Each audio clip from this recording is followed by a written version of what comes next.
تو لفظ مولا سے تو کسی کو انکار نہیں ہے، اور حدیث مولائیت کے اوپر کسی کو انکار نہیں ہے، حدیث غدیر سے کسی کو انکار نہیں ہے، لیکن معنی و مفہوم کے اندر تشریحی باب میں اس کے مفاہیم کو، مفہوم کو، مطلب کو تبدیل کرنے کی کوشش کی جاتی ہے۔ 27-28 معنی لکھ ڈالے کہ مولا کا یہ مطلب ہے، مولا کا وہ مطلب ہے، حتیٰ بڑے بڑے معتبر لوگوں نے بھی مولا کا مطلب کچھ اور لیا اور کہا صاحب مولا سے مراد ہے دوست۔ نبی نے فرمایا کہ میں جس کا دوست ہوں علی اس کا دوست ہے۔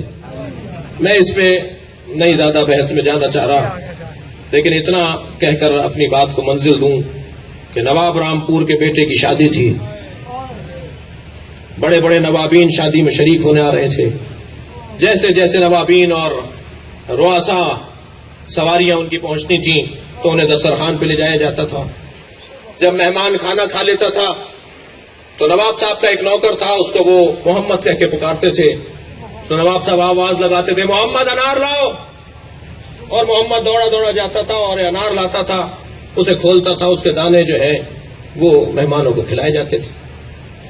مسلسل آواز لگتی رہے محمد انار لاؤ، محمد انار لاتا رہا۔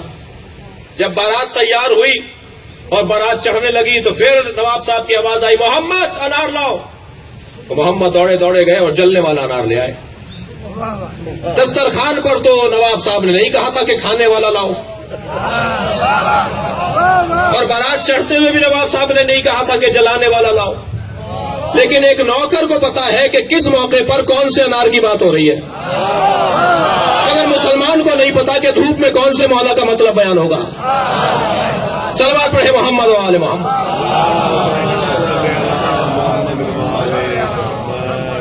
نہیں عزیزان گرامی، مولا اولا بالتصرف، ہماری جانوں پر ہم سے زیادہ علی کو حق ہے، ہماری جانوں پر، ہمارے مال پر، ہماری اولاد پر ہم سے زیادہ میرے مولا علی کو حق ہے۔ برحمتک یا ارحم الراحمین، وصلی اللہ علی محمد وآلہ الطاہرین۔